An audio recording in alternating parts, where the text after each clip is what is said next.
स्वागत आहे आपल्या सगळ्यांचं एका नवीन व्हिडिओमध्ये. जसं की आपण जाणता या यूट्यूब चॅनलचा उद्देश हा आहे, की जे नवीन म्युच्युअल फंड गुंतवणूकदार आहेत, ज्यांना शेअर बाजाराविषयी किंवा म्युच्युअल फंड या इंडस्ट्रीविषयी किंवा ज्या विविध स्कीम बाजारात अवेलेबल आहेत त्यांच्याविषयी जास्त माहिती नाही आहे. त्यांना एका अत्यंत सोप्या आणि सरळ शब्दांमध्ये म्युच्युअल फंड स्कीमची माहिती देणं. माझं नाव परेश आहे. मी एक NISM सर्टिफाईड आणि AMFI registered mutual fund distributor आहे. माझा ARN नंबर आहे 334516. उजव्या बाजूला तुम्ही एक QR कोड पाहू शकता. हा QR कोड तुम्ही स्कॅन करून आपल्या मोबाईलमधून स्कॅन करून एक एक ॲप डाउनलोड करू शकता फंड्स बाजार किंवा या फंड्स बाजारच्या वेबसाईटवरती सुद्धा जाऊ शकता. या वेबसाईटची लिंक या व्हिडिओ डिस्क्रिप्शनमध्ये दिलेली आहे.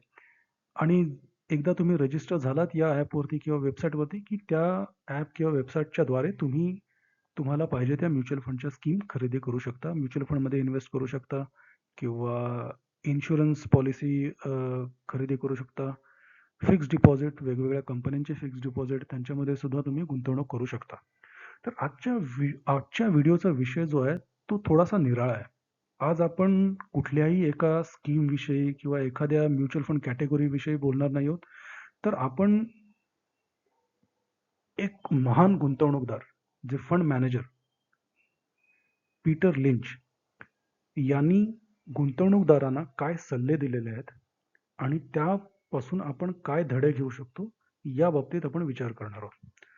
पीटर लिंच कोण आहेत? मी सांगेन तुम्हाला समजावून सांगेन. पुढे जाण्याआधी हा डिस्क्लेमर जरुरी आहे. हा वाचून घ्या. म्युच्युअल फंड हे बाजार जोखमींच्या अधीन आहेत. म्हणजे याची जी गुंतवणूक असते ती फार जोखीम भरी असते आणि कुठल्याही स्कीमचा पास्ट परफॉर्मन्स जो असतो त्याची गॅरंटी नाही की ते भविष्यात सुद्धा तसाच परफॉर्मन्स येईल. तर पीटर लिंच हे कोण आहेत? पीटर लिंच हे जगातील सर्वाधिक यशस्वी म्युच्युअल फंड मॅनेजर आहेत. हे अमेरिकन आहेत. त्यांनी अमेरिकेत फिडेलिटी म्हणून एक म्युच्युअल फंड कंपनी आहे. जशा भारतात HDFC म्हणा, ICICI म्हणा किंवा अजून बऱ्याचशा म्युच्युअल फंड कंपन्या आहेत. 50-52 म्युच्युअल फंड कंपन्या आहेत. तशाच अमेरिकेमध्ये बऱ्याचशा म्युच्युअल फंड कंपन्या आहेत. त्याच्यातील एक आहे फिडेलिटी आणि या फिडेलिटीचा एक मजेलन फंड म्हणून एक फंड होता.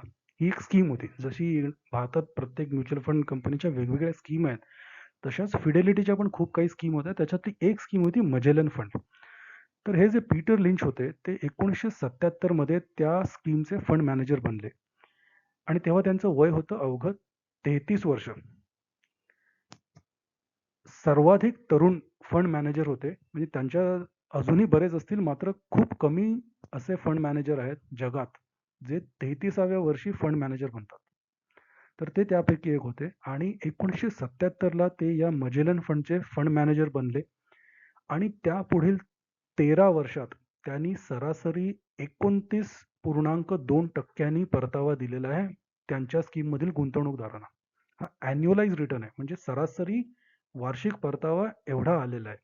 आणि विचार करा, एखादा फंड मॅनेजर सलग 13 वर्षे 29.2% परतावा देतोय आणि हा परतावा त्यांचा जो इंडेक्स होता किंवा त्यांचा जो बेंचमार्क होता S&P 500, जसा भारतात सेन्सेक्स आहे किंवा निफ्टी आहे तसा तिकडे S&P 500 आहे. यापेक्षा दुप्पट किंवा दुपटीपेक्षाही जास्त दराने हा परतावा त्यांनी दिलेला आहे आपल्या गुंतवणूकदारांना. म्हणजे तुम्ही विचार करू शकता की हे केवढे महान फंड मॅनेजर होते. जेव्हा मी यांना महान फंड मॅनेजर म्हणतो आणि मीच म्हणत नाही पूर्ण जग म्हणतंय, तर ती अतिशयोक्ती नाहीये किंवा ते काय उगाचच मार्केटिंग नाहीये, तर त्याच्यामागे कारण आहे. हा मजेलन फंड 1977 ते 1990 या कालावधीमध्ये या म्युच्युअल फंडांनी जी कामगिरी केलेली आहे, त्यामुळे तो म्युच्युअल फंडांच्या इतिहासातील जगातील सर्वाधिक यशस्वी फंड मानला जातो. आत्तापर्यंत पूर्ण जगात अजून कुठलाही दुसरा म्युच्युअल फंड नाहीये किंवा दुसरी कुठलीही म्युच्युअल फंड स्कीम नाहीये आणि पीटर लिंच यांच्यासारखा अजून दुसरा कुठलाही फंड मॅनेजर नाहीये ज्यांनी एवढा चांगला रिटर्न दिलेला आहे पूर्ण जगात. आणि आपण बोलत आहोत ऍक्टिव्हली मॅनेज फंड. जे इंडेक्स फंड असतात ती एक वेगळी गोष्ट झाली, त्याच्यात सुद्धा कदाचित नाहीये. मात्र ऍक्टिव्हली मॅनेज फंडमध्ये नक्कीच पीटर लिंच यांच्यासारखा फंड मॅनेजर आत्तापर्यंत जगात दुसरा झालेला नाही आणि कदाचित होणारही नाही. तर त्यांनी 2 पुस्तकं लिहिलेली आहेत. एकाचं नाव आहे one up on wall street आणि दुसऱ्याचं नाव आहे बीटिंग द स्ट्रीट. तर या व्हिडिओमधील जे काही सल्ले मी तुम्हाला दाखवणार आहे, ते सगळे त्यांच्याच पुस्तकातून घेतलेले आहेत. हे सगळे त्यांचेच शब्द आहेत. मी त्याच्यात माझं काही ॲड केलेलं नाहीये. माझी जी काही स्वतःची कमेंट्री म्हणा किंवा काही त्याच्यावरती अभिप्राय म्हणा, ते मी खाली एका लाल अक्षरात जे किंवा लाल रंगामध्ये जो तुम्हाला बॉक्स दिसतील या व्हिडिओमध्ये, ते फक्त माझे अभिप्राय आहेत. बाकी सगळे या व्हिडिओमध्ये जे काही तुम्हाला दिसतंय, ते तसेच्या तसे पीटर लिंच यांचेच शब्द आहेत. तर त्यांचं पहिलं एक फ्रेमवर्क होतं, की 3 सीज ऑफ अनसक्सेसफुल इन्व्हेस्टर्स. हे 3 सी कुठले? तर कन्सर्न, कंप्लेसन्सी आणि कॅपिच्युलेशन. कन्सर्न म्हणजे चिंता, कंप्लेसन्सी म्हणजे आळशीपणा आणि कॅपिच्युलेशन म्हणजे हार मानणं. तर त्यांचं म्हणणं असं होतं, की जे अनसक्सेसफुल इन्व्हेस्टर असतात, ते या 3 मानसिक स्थितीतून फिरत असतात. ते कधी जास्त चिंतित असतात, ते कधी जास्त आळशी होतात किंवा ते कधी फार लवकरच हार मानून जातात. तर पहिला पॉइंट असा आहे, की जे अनसक्सेसफुल इन्व्हेस्टर किंवा नवीन गुंतवणूकदार असतात, अयशस्वी गुंतवणूकदार असतात, ते फार लगेच चिंतित होतात मार्केट पडल्यावरती. आता तुम्ही मार्केटमध्ये बघत असाल, शेअर बाजारामध्ये बघत असाल, कधी सेन्सेक्स 1000 अंशांनी कोसळतो, कधी 500 अंशांनी कोसळतो, कधी तुम्हाला बातमी दिसते, की मागील 1 महिन्यात सेन्सेक्स 10% खाली आला. तर ह्या अशा हेडलाईन वाचून किंवा ह्या अशा बातम्या बघून टीव्हीवरती हे जे अननुभवी गुंतवणूकदार म्हणा किंवा अयशस्वी गुंतवणूकदार म्हणा, ते लवकर चिंतित होतात. तर लक्षात ठेवा, जेव्हा मार्केट एवढं खाली येतं 10% म्हणा, 20% म्हणा, 25% म्हणा, ती ॲक्चुअली चिंता करण्याची गोष्ट नाहीये. जर तुम्ही नवीन गुंतवणूकदार असाल किंवा एक्झिस्टिंग म्हणजे ऑलरेडी तुमची गुंतवणूक झाली असेल, तर ही तुम्हाला दिलेली एक संधी आहे, की तुम्ही चांगल्या कंपन्यांचे शेअर कमी किमतीमध्ये खरेदी करू शकता. बरोबर? हे बघा, बाजारामध्ये पडझड ही होतच असते. चढ-उतार हे येतच असतात. म्हणून याचा अर्थ असा नाही, की जरासं मार्केट पडलं 5-10% खाली आलं, तर लगेच तुम्ही सगळे आपली गुंतवणूक विकून ते पैसे बँकेत आणून ठेवावेत. तुम्हाला आपल्या गुंतवणुकीविषयी फार ठाम राहावं लागेल आणि जर तुम्ही चांगल्या कंपन्यांचे शेअर खरेदी केले असतील, चांगल्या म्युच्युअल फंडच्या स्कीममध्ये गुंतवणूक केली असेल, तर मार्केट कितीही खाली येऊ दे, तुम्हाला आपला जो मार्केटमधील हिस्सा आहे तो काढायचा नाहीये. उगाच जास्त चिंता करण्यात अर्थ नाही. दुसरा पॉइंट असा आहे, की जेव्हा हे असे अननुभवी किंवा अयशस्वी गुंतवणूकदार बाजारात येतात, ते केव्हा येतात? ते जेव्हा मार्केट सारखं वरती जात असतं, बरोबर? जसं मार्केट खाली येताना बातम्या येतात, तसंच मार्केट वरती जात असतं, तेव्हा पण बातम्या अशा येत असतात, की गुंतवणूकदार 1,00,000 कोटींनी श्रीमंत झाले किंवा या या शेअरची प्राइस डबल झाली, ट्रिपल झाली एका महिन्यात, दुसऱ्या महिन्यात. तर हे जे गुंतवणूकदार असतात, ते अशा वेळेला बाजारात येतात आणि त्यांनी एकदा गुंतवणूक केली, की त्यांना दिसायला लागतं, की एका आठवड्यात 10% रिटर्न मिळाला. दुसऱ्या आठवड्यात लगेच त्याचं समजा त्याने ₹1,00,000 गुंतवले, तर एका आठवड्यात होऊ शकतं, की त्याचे 1,10,000 झाले. पुढच्या आठवड्यात त्याचे 1,15,000 झाले. म्हणजे त्यांना 2 आठवड्यात 15,000चा नफा दिसतो 1,00,000च्या गुंतवणुकीवरती. आणि त्यांना असं वाटतं, की हे पुढे असंच चालत राहणार आहे. याच्यामध्ये कधीच ते खाली येणार नाही, ते फक्त वाढतच राहील. याला म्हणतात कंप्लेसंट म्हणजे आळशीपणा. जो चांगला गुंतवणूकदार असतो, जो जागरूक असतो, जो जाणता गुंतवणूकदार असतो, त्याला माहिती आहे, की ही वेळ चिंता करण्याची ही वेळ आळशीपणाची नाही, तर ही वेळ चिंता करण्याची आहे. चिंता करण्याची वेळ ती नाही जेव्हा मार्केट एकदम कोसळतंय. चिंता करण्याची वेळ ही आहे जेव्हा मार्केट हे अचानक वाढत चाललंय. आणि त्यावेळेला तुम्हाला आपल्या गुंतवणुकीविषयी विचार करावा लागतो, की मी ज्या ठिकाणी गुंतवणूक केली आहे, त्या कंपन्या खरोखरच चांगल्या आहेत? का त्यांचे शेअर प्राईस वाढतायत? फक्त हाईपमुळे. हाईपमुळे म्हणजे काय, की कित्येक लोकं बोलतायत ही कंपनी चांगली आहे म्हणून लोकं विचार न करता पैसे टाकतात. त्यामुळे त्या समभागाचे भाव वाढत जातात. आता हा जो त्यांचा सल्ला आहे, तो अशा लोकांसाठी आहे जे डायरेक्टली शेअर मार्केटमध्ये गुंतवणूक करतायत. म्युच्युअल फंडांच्या थ्रू नाही, तर डायरेक्ट कंपन्यांचे शेअर विकत घेत आहेत. मात्र हा सल्ला थोडाफार प्रमाणात म्युच्युअल फंड गुंतवणूकदारांसाठी सुद्धा लागू आहे. तिसरं त्यांचं आहे, की फायनली जेव्हा ज्या शेअरमध्ये अशा गुंतवणूकदारांनी गुंतवणूक केलेली आहे, तो शेअर प्राईस फायनली क्रॅश होते. कारण की कुठलीही शेअर प्राईस सारखी वर राहत नाही. ठीक आहे. ते केव्हा ना केव्हा तरी ते खाली येणारच. स्पेशली जर तुम्ही चांगल्या कंपन्यांमध्ये गुंतवणूक केली नसेल, तर त्याची शेअर प्राईस कधी ना कधी कोसळते. मात्र हे लोकं काय करतात, की ज्यावेळेला ती शेअर प्राईस जी असते, ते त्यांच्या गुंतवणूक किमतीच्या खाली येते आणि त्याला लॉस दिसायला लागतो, ते लगेच हार मानतात, विकून टाकतात आणि पैसे काढून घेतात. तर अशा वेळेला तुम्हाला हे पण बघायचं आहे, की जर तुम्ही चांगल्या कंपन्यांमध्ये गुंतवणूक केलेली असेल, जर तुम्ही चांगल्या म्युच्युअल फंड स्कीममध्ये गुंतवणूक केलेली असेल, तर तुम्हाला घाबरून जायचं नाहीये. म्युच्युअल फंडांमधील गुंतवणूक कधीही तुम्ही नुकसानीमध्ये रिडीम करू नका. कारण की एकदा तुम्ही पैसे बाजारातून काढून घेतले, तर तो लॉस कधीच भरून येणार नाही. तुम्ही पैसे ठेवून द्या. जर म्युच्युअल फंड स्कीम चांगली असेल, तर ती आज ना उद्या रिकव्हर होणारच आहे. ठीक आहे. आणि याच्यासाठीच तुम्हाला एका म्युच्युअल फंड ॲडवायझरची गरज आहे. उगाच कुठे काहीतरी आर्टिकल वाचून किंवा कुठल्यातरी ॲपवरती जाऊन त्याच्यावरती ज्या टॉप परफॉर्मिंग स्कीम आहेत, त्याच्यामध्ये पैसे टाकण्यात अर्थ नाही. तुम्हाला त्या म्युच्युअल फंड स्कीमची कॅटेगरी काय आहे, त्याची रिस्क काय आहे, ती तुमच्यासाठी चांगली आहे की नाही, हे समजावून घ्यावं लागेल आणि त्याच्यासाठी तुम्हाला एका म्युच्युअल फंड ॲडवायझरची गरज आहे. मी स्वतः एक म्युच्युअल फंड ॲडवायझर आहे. या व्हिडिओच्या शेवटी मी तुम्हाला माझा कॉन्टॅक्ट नंबर देईन. जर तुम्हाला काही शंका असेल, कुठली स्कीम तुमच्यासाठी चांगली आहे, किती गुंतवणूक करावी, किती कालावधीसाठी गुंतवणूक करावी, हे जर तुम्हाला जाणून घ्यायचं असेल तर तुम्ही मला कॉन्टॅक्ट करू शकता. मी तुम्हाला तुमच्या अ, जोखमीच्या प्रमाणात किंवा जोखमीच्या कालावधी, गुंतवणुकीच्या कालावधीनुसार चांगल्या स्कीम सजेस्ट करू शकतो. तर दुसरा त्यांचा सल्ला आहे, की importance of long term orientation in equity markets.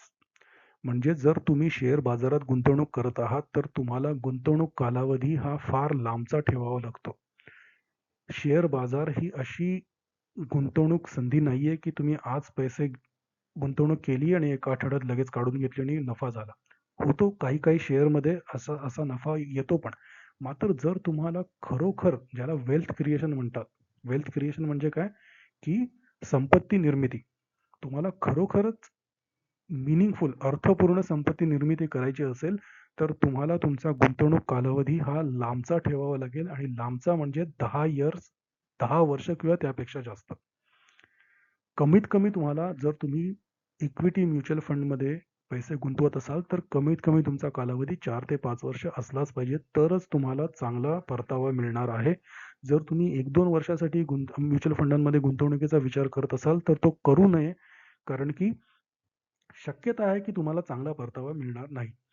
तर पीटर लिंच साहेबांचं म्हणणं काय आहे, की people who succeed in the stock market accept periodic losses. याचा अर्थ काय आहे, की जे सक्सेसफुल इन्व्हेस्टर असतात, जे यशस्वी गुंतवणूकदार असतात, त्यांना माहिती असतं, की कधी ना कधी त्यांचा थोडा ना थोडा तोटा तर होणारच आहे.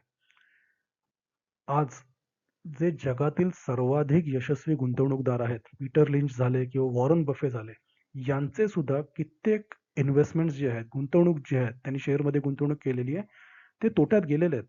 त्यांनी तोट्यातून पैसे काढलेले आहेत. पण याचा अर्थ असा नाही, की तुम्ही घाबरून जा आणि शेअर मार्केटपासूनच दूर जा. आता वॉरन बफे हे सुद्धा एक दुसरे गुंतवणूकदार आहेत, यशस्वी गुंतवणूकदार आहेत शेअर मार्केटमधले, शेअर बाजारामधले. त्यांचे सुद्धा कित्येक गुंतवणुकी अशा आहेत ज्या फेल गेलेल्या आहेत, ज्याच्यामध्ये त्यांना तोटा झालेला आहे, नुकसान झालेलं आहे. पण तो तोटा भरून काढण्यासाठी त्यांच्या बऱ्याच अशा दुसऱ्या गुंतवणुकी होत्या. त्यांनी त्यांना चांगला परतावा दिलेला. त्यामुळे ओव्हरऑल त्यांचे रिटर्न हे खूप चांगले आलेले आहेत. तसंच पीटर लिंच यांच्यासोबत झालेलं आहे आणि तसंच प्रत्येक गुंतवणूकदाराबरोबर झालेलं आहे. आज जगात एकही असा गुंतवणूकदार नाहीये शेअर बाजारामधला, ज्याच्या 100% अ, अ, जिथे त्यांनी गुंतवणूक केलेली आहे, त्या प्रत्येक ठिकाणी त्याला नफा मिळालेला आहे. कुठे ना कुठेतरी थोडा तोटा होतो. तो तोटा भरून काढण्यासाठी बाकीच्या ठिकाणावरून जास्त नफा होऊन तो शेवटी ओव्हरऑल म्हणजे जेवढे तुम्ही पोर्टफोलिओ लेव्हलला म्हणतात तो प्रॉफिटेबल राहतो. दुसरा त्यांचा पॉइंट असा आहे, की इन्व्हेस्ट इन अ कंपनी. जेव्हा तुम्ही एका कंपनी शेअरमध्ये इन्व्हेस्ट करता, ती इन्व्हेस्टमेंट करण्याआधी तुम्हाला त्या कंपनीचं पूर्ण फायनान्शियल स्टेटमेंट स्टडी करा. तुम्ही तुमचा होमवर्क करा. कोणाच्या ऐकीव माहितीनुसार किंवा कुठे टीव्ही चॅनलवरती बघितलं हा शेअर अप्पर सर्किट हिट करतोय, हा चांगली इन्व्हेस्टमेंट आहे म्हणून टाकू नका. किंवा कोणी मित्राने सांगितलं ही हॉट टिप आहे. आजकाल मार्केटमध्ये अशा टिप खूप फिरत असतात. बरोबर? तुम्हाला एस-एम-एस येत असतील, WhatsAppवरती येत असतील, की ह्या कंपनीचा share guaranteed to hit upper circuit in next 2 sessions. अशा या टिप्स पासून दूरच राहायचं. जर तुम्ही पैसे गुंतवणूक करत असाल शेअर बाजारामध्ये, कुठल्या कंपनीच्या शेअरमध्ये, त्या कंपनीची पूर्ण माहिती करून घेणं जरुरी आहे. उगाचच ऐकीव माहितीवरती किंवा कुठून WhatsAppवरनं फॉरवर्ड आलाय म्हणून इन्व्हेस्ट करण्यात काही अर्थ नाहीये. तर या सल्ल्याचा आपण as a mutual fund investor, mutual fund गुंतवणूकदार याच्यातून आपण काय शिकू शकतो? तर पहिलं एक आहे, की जे तुम्ही ज्या फंडमध्ये इन्व्हेस्ट केलेलं आहे त्याचं NAV, net asset value daily बेसिसवरती चेक करू नका. हे ही एक फार मुख्य गोष्ट आहे. का? कारण की जेव्हा तुम्ही इन्व्हेस्ट करता, तेव्हा आजकाल सगळं ऑनलाईन झालेलं आहे. ॲपमध्ये तुम्हाला दिसतात, की तुम्ही ₹10,000 इन्व्हेस्ट केलेत एका स्कीममध्ये. एका आठवड्यात त्याचे 11,000 झाले, पुढच्या आठवड्यात 12,000 झाले. तर हे खूप अडिक्टिव्ह आहे. म्हणजे याचं व्यसन लागू शकतं, की आपण पैसे गुंतवलेत, तो ते पैसे दर दिवशी किंवा दर आठवड्याला वाढतायत आणि आपण ते बघत राहतो. आणि ठीक आहे, त्याची एक वेगळीच किक येते. मात्र त्याचा निगेटिव्ह साइड ही आहे, की जेव्हा मार्केट पडायला चालू होतं, तेव्हा तुम्हाला दिसतं की जे 10,000 चे 12,000 झाले, ते अचानक परत 11,000 झाले, परत ते 10,000 वरती आले, परत ते 9,000 वरती गेले आणि जेव्हा तुम्हाला लॉस दिसतो, तेव्हा ही एक नैसर्गिक किंवा स्वाभाविक प्रक्रिया आहे, की लगेच आपण पैसे काढून घेणं. तर हे जेव्हा तुम्ही डेली NAV चेक करायला लागता, ते हे सगळे त्याचे दुष्परिणाम आहेत.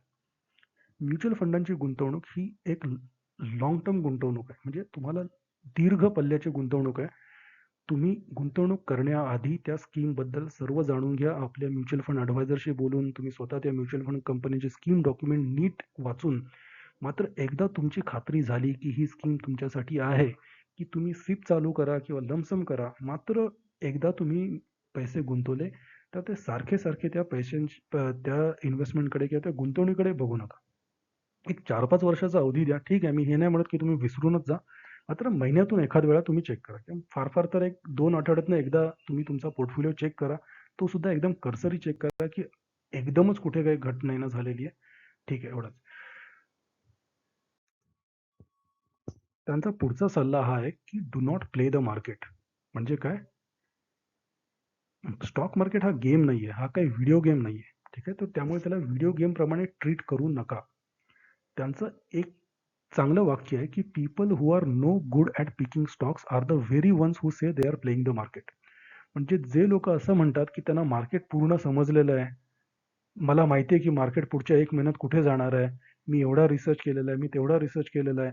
आज सेन्सेक्स 80,000 आलाय. एका महिन्यात हा 83,000 किंवा 85,000 ला पोहोचणारच आहे. ही अशी जी लोकं असतात, ही सर्वात घातक असतात आणि ते त्यांचं असं म्हणणं आहे, की त्यांना काही माहिती नसतं. हे बघा, जे सर्वाधिक यशस्वी गुंतवणूकदार आहेत, वॉरन बफे झाले, पीटर लिंच झाले किंवा अजून काही झाले. ते कधीही शेअर बाजाराबद्दल खात्रीने कधीच बोलत नाहीत. कारण की कोणीही सांगू शकत नाही शेअर बाजाराबद्दल एवढ्या खात्रीने, की एका महिन्यात शेअर बाजार याच लेव्हलला असेल. बरोबर? तर जर असं कोणी सांगतोय, तर त्या माणसावरती जास्त विश्वास ठेवू नये. आणि दुसरी गोष्ट,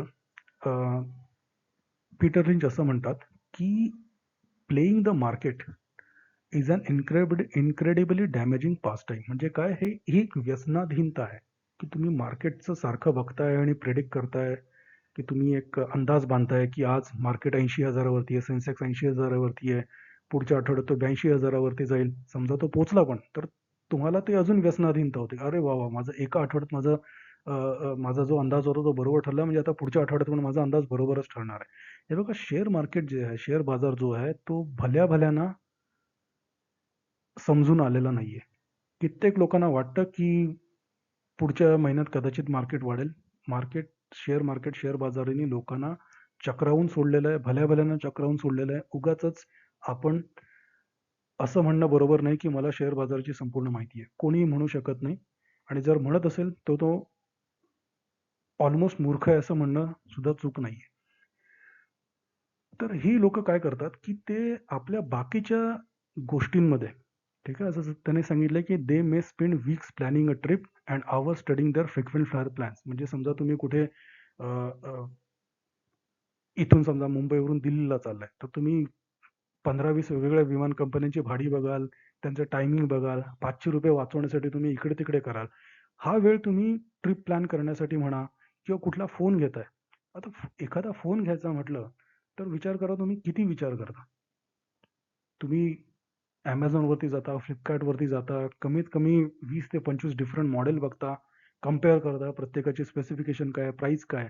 तर हाच विचार तुम्ही गुंतवणूक करताना का नाही करत? त्यावेळेला हीच लोकं कुठल्यातरी ऐकीव माहितीवरती ₹1,00,000 सुद्धा टाकून देतील एखाद्या कंपनीच्या शेअरमध्ये. की त्याला न्यूज चॅनलवरती दिसलं, की या कंपनीचा market share upper circuit hit करतोय मागच्या 2-3 सेशनमध्ये. चला ₹1,00,000 टाकून द्या. कंपन्यांचं ती कुठली कंपनी आहे, त्याचा काय बिझनेस आहे, त्यांचा फायनान्शियल परफॉर्मन्स काय आहे, काही बघत नाही. आणि हा एक स्वभाव आहे. हा एक मनुष्य स्वभाव आहे. आणि हेच ते पॉइंट आउट करतायत, की ही अशी जी लोकं असतात, ते कधीच मार्केटमध्ये सक्सेसफुल होऊ शकत नाहीत. ते कधीच यशस्वी गुंतवणूकदार बनू शकत नाहीत. कारण की ते अभ्यास करत नाहीत. ते ऐकीव माहितीनुसार कुठल्यातरी स्वतःच्या हंच हंच म्हणजे काय म्हणतात, की अ, उर्मी, उर्मी असा त्याला शब्द आहे. तर त्यांचं काय म्हणणं आहे, की more often than not they are chronic losers with a history of playing their hunches. म्हणजे ते लूजर्स, हरलेले असतात मार्केटमध्ये. ते हरण्यासाठीच आलेले असतात आणि ते जे लोकं अशा स्वतःच्या उर्मीवरती किंवा ऐकीव माहितीवरती पैसे गुंतवतात, ते लोकं नक्कीच पैसे गमावून बसतात. आणि हीच लोकं बाहेर जाऊन मग लोकांना सांगतात, की हे शेअर बाजारात काही अर्थ नाही. हे स्टॉक आहे, स्कॅम आहे, गॅम्बल आहे, हे असं. In the end, they are more convinced than ever that investing in stocks is a game, but that's because they have made it one. हे पीटर लिंच यांचे शब्द आहेत. हे माझे शब्द नाहीत. आणि हे त्यांनी खूप विचार करून लिहिलेलं आहे. ही स्लाईड थोडी पॉज करा आणि हे एकदा परत वाचा. ठीक आहे. तर आता याचा म्युच्युअल फंड गुंतवणूकदारांनी याच्यापासून काय धडा घ्यावा? तर पहिला म्हणजे don't try to time the market. Time the market म्हणजे काय? तुम्ही वाट बघू नका, की मार्केट या लेव्हलला येईल, या लेव्हलला आल्यावरती मी पैसे टाकेन. आता जे नवीन गुंतवणूकदार आहेत, आता आपण 13 ऑगस्ट 2025 मध्ये आहोत.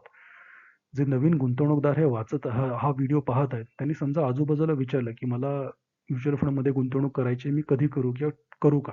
तर तुम्हाला बरेच लोकं मिळतील जे सांगतील, की "नाही, नाही, आता मार्केट थोडं डाऊन येतंय, अजून थोडं थांबा, 1-2 महिने थांबा, नंतर पैसे टाका." आता हे लोकं कोण आहेत? त्यांना माहिती आहे का, की नक्कीच माहिती 2 महिन्यांनी खाली येणार आहे? कदाचित येईल, मात्र ते उसळू पण शकतं ना. आता आपण जेव्हा बोलतोय, शक्यतो मार्केट 80,000, 80,500 सेन्सेक्सची लेव्हल म्हणतोय. 80,500 च्या लेव्हलला सेन्सेक्स आहे. आता कोणी तुम्हाला सांगितलं, की अजून 1 महिना थांबा, कदाचित सेन्सेक्स थोडा अजून खाली येईल. किती खाली येईल? ते सांगू शकता? 77,000 येईल का 75,000 येईल का 72,000 येईल? नाही. ठीक आहे. आणि समजा पुढच्या 1 महिन्यात सेन्सेक्स उसळला तर? 80.5 वरून समजा तो 84 वरती गेला. जसं तो खाली येण्याची शक्यता आहे, तसं तो उसळण्याची पण शक्यता आहे. त्यामुळे उगाच टाईम द मार्केट करण्याची तुम्हाला काही गरज नाहीये. आत्तापर्यंत कोणीही जगात असा कुठलाही एक गुंतवणूकदार नाहीये. छोटा गुंतवणूकदार म्हणा, मोठा गुंतवणूकदार म्हणा, म्युच्युअल फंड म्हणा, हेज फंड म्हणा किंवा अजून कुठल्या टाईपचा फंड म्हणा, ज्यांनी सक्सेसफुली मार्केटला टाईम केलेला आहे. कोणी सांगू शकत नाही मार्केट कधी खाली येणार, किती खाली येणार किंवा कधी वरती जाणार, किती वरती जाणार, कोणी सांगू शकत नाही.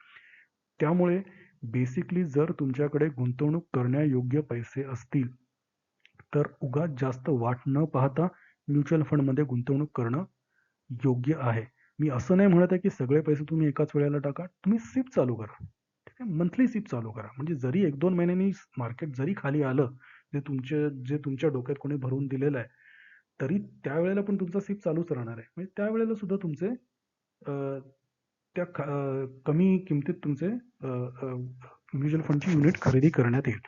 तर बेसिकली याचा सांगण्याचा अर्थ काय आहे, की स्टॉक मार्केट किंवा शेअर बाजार हे कोणीही सांगू शकत नाही. उगाचच कुठेतरी कुंडली बघितल्यासारखं करून किंवा ज्योतिषाला विचारून पैसे टाकण्यात अर्थ नाही. जर तुमच्याकडे गुंतवणूक योग्य पैसे असतील आणि जर तुम्ही म्युच्युअल फंडांमध्ये गुंतवणूक करत असाल, तर ती गुंतवणूक ताबडतोब चालू करा. सिपच्या मार्गाने जा हे माझं म्हणणं आहे. एकदम टाकू नका. सिपनी चालू करा. आजकाल तुम्ही वीकली सिप पण चालू करू शकता. म्हणजे दर आठवड्याला एका ठराविक दिवशी तुमचे पैसे कट होतील किंवा तुम्ही मंथली सिप करू शकता. म्हणजे एका ठराविक तारखेला तुमचे पैसे कट होत जातील. आणि एक म्हण आहे किंवा टाईम टेस्टेड विस्डम आहे. म्युच्युअल फंडामध्ये किंवा स्टॉक मार्केटमध्ये, शेअर बाजारामध्ये, की time in the market beats timing the market. म्हणजे तुमचे पैसे किती काळ बाजारामध्ये गुंतवलेले आहेत, हे फार महत्त्वाचं आहे. कुठल्या वेळेला गुंतवलेले आहेत हे एवढं महत्त्वाचं नाही. त्यांची त्यांचा पुढचा सल्ला आहे equity as an asset class. आता आपण मागच्या वेळेला या चॅनलवरती मल्टी ॲसेट फंड याविषयी व्हिडिओ पाहिला होता. जर तुम्ही पाहिला नसेल तर या चॅनलवरती जा आणि मल्टी ॲसेट फंड विषयी व्हिडिओ पहा. तर ॲसेट क्लास काय आहे हे तुम्हाला कळलं असेल. तर याविषयी पीटर लिंच यांचं म्हणणं आहे, की जर तुम्हाला भविष्यात जास्त पैसे पाहिजे असतील आजच्यापेक्षा, तर तुम्हाला जास्तीत जास्त आजचं जे तुमचं इन्कम आहे ते तुम्हाला स्टॉक्स किंवा इक्विटीमध्येच टाकावं लागेल. कारण की एका दीर्घ कालावधीमध्ये जर तुम्ही अभ्यास केलात आणि हे जगात कुठल्याही देशाबद्दल खरं आहे. फक्त भारताबद्दल नाही किंवा फक्त अमेरिकेत नाही, तर ते हे युरोप, जपान, चायना सगळ्या ठिकाणी हे तंतोतंत लागू पडतं, की एका दीर्घ कालावधीमध्ये equity as an asset class has outperform all other asset classes. याचा अर्थ काय, की इक्विटीनी सर्वात जास्त रिटर्न दिलेला आहे ओव्हर अ लाँग पिरियड. 50-60 वर्षाचा जर तुम्ही कालावधी घेतलात, तर इक्विटीनी सर्वात जास्त रिटर्न दिलेले आहेत बाकी सगळ्या ॲसेट क्लास पेक्षा. म्हणजे याच्यात तुमची रिअल इस्टेट आली, सोनं आलं, चांदी आली किंवा अजून काही आलं. आता आपल्याकडे लोकांची एक समजूत आहे, की घर विकत घ्यावं ही चांगली गुंतवणूक आहे किंवा सोन्यामध्ये गुंतवणूक करावी ती चांगली असते. ठीक आहे, प्रत्येकाचे आपापले समज आहेत, प्रत्येकाची आपापली आवड आहे. पण जर तुम्ही डेटा किंवा नंबर्स पाहायला गेलात, तर इक्विटीनी एक 30 टू 40 इयर्स अँड मोर फार चांगले रिटर्न दिलेले आहेत बाकी कुठल्याही ॲसेट क्लासपेक्षा. राइट. तर त्यांची ॲडवाइस ही आहे, की sooner or later a portfolio of stocks और equity mutual funds will turn out to be a lot more valuable than a portfolio of bonds और डेट और मनी मार्केट फंड्स. याचा अर्थ काय, की तुम्ही प्युअर इक्विटी म्युच्युअल फंडमध्ये जास्तीत जास्त गुंतवणूक करा, स्पेशली जर तुम्ही यंग असाल. म्हणजे जर तुम्ही 20शी मध्ये असाल किंवा 30शी मध्ये असाल, तर तुमची जास्तीत जास्त गुंतवणूक जी आहे ती इक्विटी म्युच्युअल फंडमध्ये जाणे गरज आहे आणि तुम्हाला तुमचा जो गुंतवणूक कालावधी आहे तो दीर्घ ठेवावा लागेल. आता हे त्यांचं आता या सल्ल्याचा आपण काय धडे घ्यावेत? हे माझं मत असं आहे, की as a mutual fund investor म्हणजे म्युच्युअल फंड गुंतवणूकदारांनी हे समजून घ्यायला पाहिजे, की तुम्ही लवकरात लवकर गुंतवणूक चालू करा.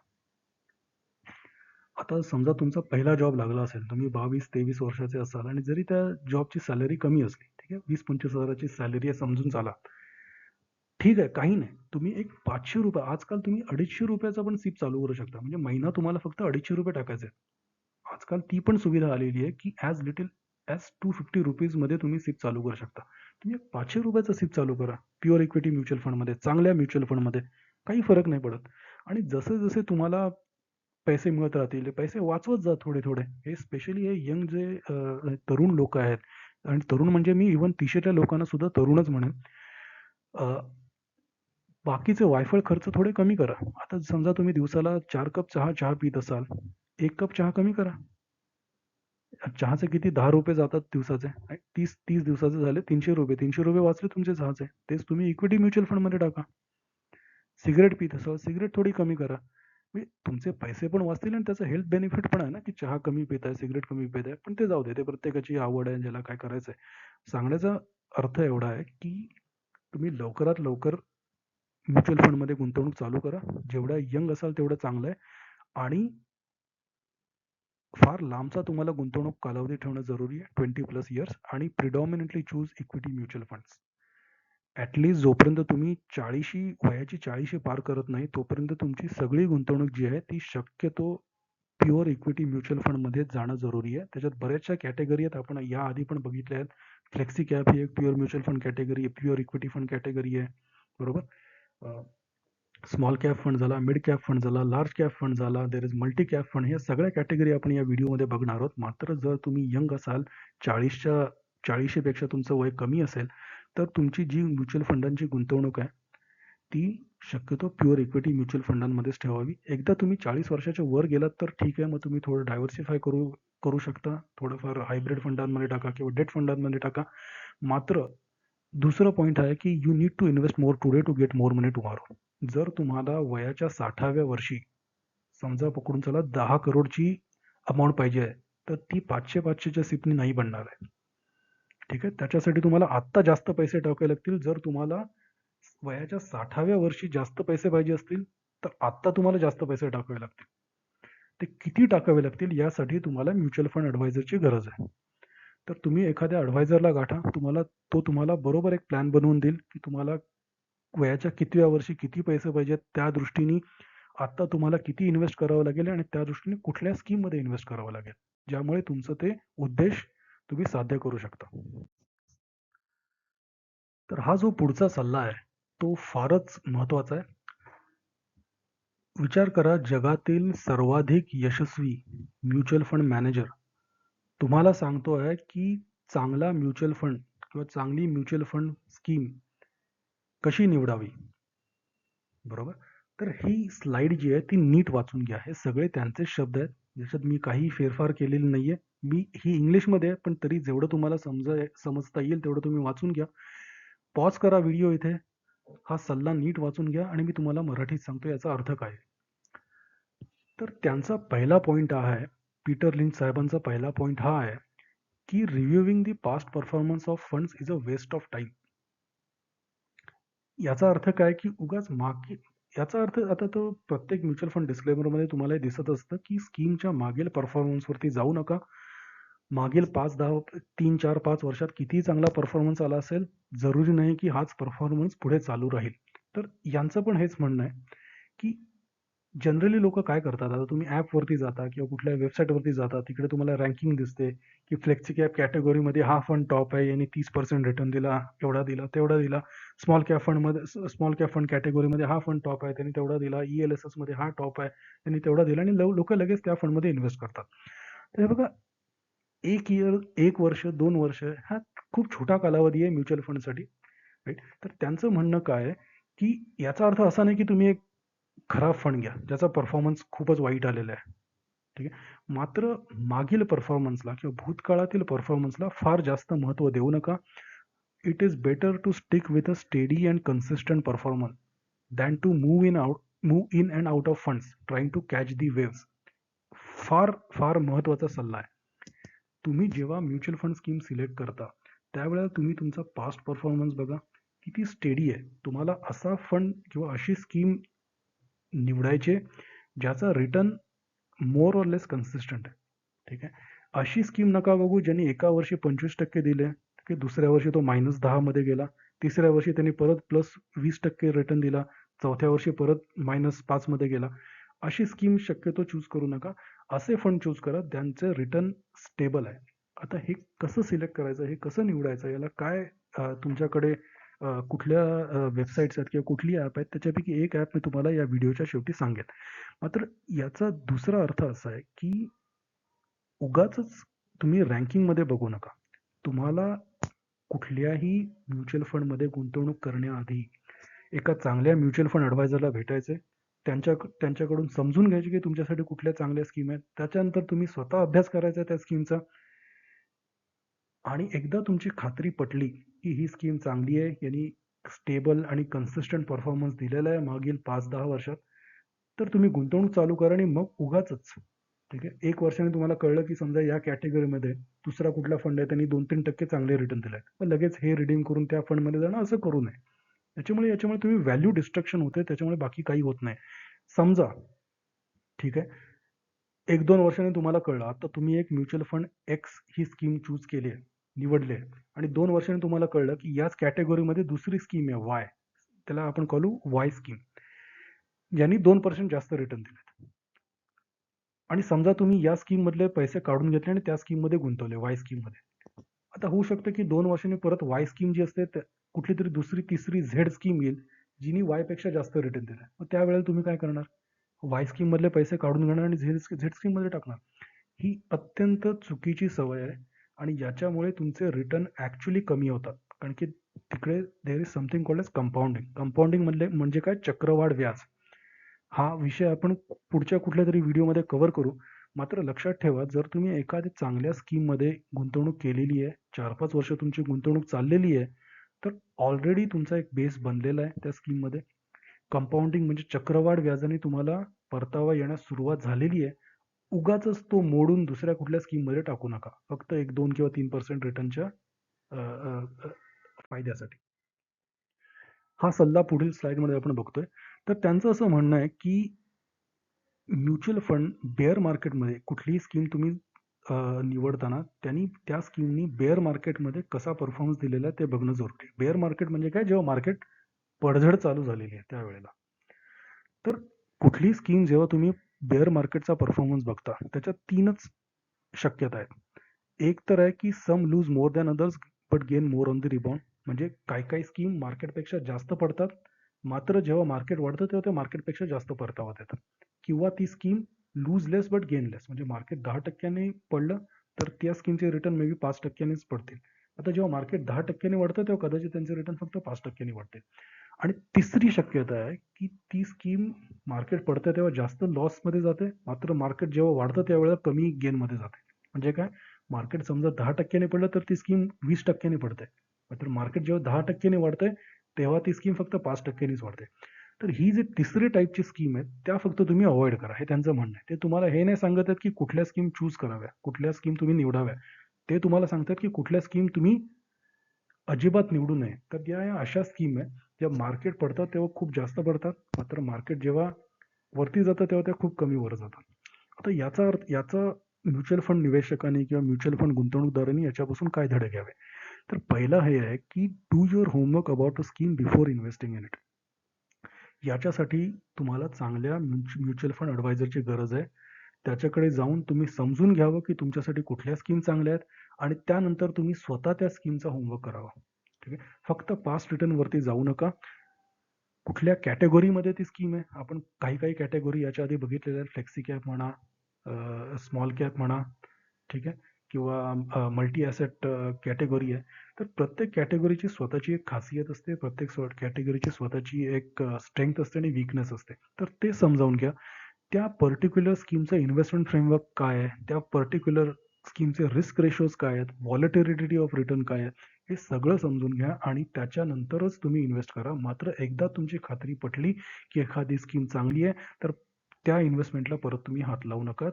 ती इन्व्हेस्टमेंट चालूच राहू दे. उगाचच 1 किंवा 2% अधिक परताव्यासाठी तुम्ही ती मोडून दुसऱ्या स्कीममध्ये टाकणं हे असं करू नका. दुसरी महत्त्वाची गोष्ट, प्रत्येक स्कीमचा एक बेंचमार्क असतो. ठीक आहे. आणि एखाद्या स्कीमनी जर त्या बेंचमार्कला कन्सिस्टंटली बीट केलेलं असेल, म्हणजे त्या बेंचमार्कपेक्षा जास्त रिटर्न दिलेले असतील कन्सिस्टंटली 3 ते 5 वर्ष पासून, तर ती स्कीम चांगली आहे. उगाचच त्या कॅटेगरीमध्ये रँक 1ला कोण आहे, रँक 2ला कुठली स्कीम आहे, मग या स्कीममधले मोडून मी रँक 1ला टाकतो, असं करू नका. ही सर्वाधिक घातक सवय आहे तुमच्या गुंतवणुकीसाठी. याच्यामुळे तुम्ही काय करताय, तुम्ही फक्त आपले जे प्रॉफिट आहे ते कमी करताय. याच्यामध्ये कदाचित तुम्हाला टॅक्स इम्प्लिकेशन येऊ शकतात, कदाचित तुमचे ट्रान्झॅक्शन कॉस्ट वाढतायत. ठीक आहे. तर हे लक्षात ठेवा की जर तुमच्या स्कीमनी कन्सिस्टंटली मागील 3 ते 5 वर्ष बेंचमार्क पेक्षा जास्त रिटर्न दिले असतील तर ती स्कीम चांगली आहे. उगाच त्या स्कीमच्या रँकिंगमध्ये जाऊ नका. ठीक आहे. तर हे होते काही मुख्य सल्ले पीटर लिंच यांच्याकडून. तर आता आपण जे बोललो की एखाद्या स्कीमवरती माहिती कशी मिळवावी, तर हे मी एक तुम्हाला उदाहरण दिलेलं आहे. एक वेबसाईट आहे moneycontrol.com. या वेबसाईटवरती जाऊन तुम्ही कुठल्याही म्युच्युअल फंड स्कीमबद्दल माहिती काढू शकता. तर हे मी एक एक्झाम्पल दाखवलेलं आहे. पराग पारिख फ्लेक्सी कॅप फंड ही एक स्कीम आहे. मी जे फ्लेक्सी कॅप फंडवरती व्हिडिओ बनवला होता त्याच्यात मी याला मेन्शन केलं होतं या स्कीमला. तर हे बघा, मी मागच्या 5 वर्षाचा त्याचा रिटर्न काढलेला आहे. तर निळ्या रंगामध्ये जी लाईन आहे ती या स्कीमचे रिटर्न आहेत आणि ऑरेंज म्हणजे भगव्या कलरच्या रंगामध्ये जी लाईन आहे ती त्यांचा बेंचमार्क आहे. तर या स्कीमचा बेंचमार्क आहे निफ्टी 500 टोटल रिटर्न इंडेक्स. तर मागील 5 वर्षात या बेंचमार्कनी 20.72% रिटर्न दिलेलं आहे. मात्र या स्कीमने 22.6% रिटर्न दिलेलं आहे, म्हणजे त्यांनी बेंचमार्कपेक्षा ऑलमोस्ट 2% रिटर्न जास्त दिलेला आहे. याचा अर्थ ही स्कीम चांगली आहे. आणि जर तुम्ही बघितलात मागील 5 वर्षाचा हा परफॉर्मन्स आहे, जी निळी लाईन आहे, जी या फंडला रिप्रेझेंट करते, या फंडचा रिटर्न सांगते, ती शक्यतो त्या भगव्या लाईनीच्या वरतीच आहे. म्हणजे त्यांनी मागील 5 वर्ष कन्सिस्टंटली, म्हणजे प्रत्येक वर्षी नाही किंवा प्रत्येक महिन्यात नाही, मात्र कन्सिस्टंटली त्यांचा परफॉर्मन्स इंडेक्स बेंचमार्कपेक्षा चांगलाच राहिला आहे. त्यामुळे जर या स्कीममध्ये किंवा अशासारख्या स्कीममध्ये, आता हे मी फक्त एक उदाहरण घेतलं आहे, अशा बऱ्याच स्कीम आहेत ज्यांनी त्यांच्या बेंचमार्कपेक्षा जास्त रिटर्न दिलेले आहे. तर तुम्ही फक्त तुमच्या ज्या स्कीमचे रिटर्न्स बघा आणि जर हे तुम्हाला हा असाच ग्राफ दिसत असेल, तर उगाचच त्या स्कीममधली इन्व्हेस्टमेंट मोडून कुठल्या दुसऱ्या स्कीममध्ये जस्ट बिकॉज फक्त याच्यासाठी की ती स्कीमचे रँक 1 आहे किंवा आता या फ्लेक्सी कॅप फंडमध्ये अजून मे बी 3-4 अजून स्कीम आहेत, ज्यांनी 22.6% पेक्षा जास्त रिटर्न दिलेला आहे. पण समजा तुमचे या स्कीममध्ये मागील 3-4 पैसे गुंतलेले असले, तर उगाचच कुठलीही दुसरी स्कीम एक 2-3% जास्त रिटर्न देते म्हणून या स्कीममधले पैसे काढून त्या स्कीममध्ये गुंतवा, असं करू नये.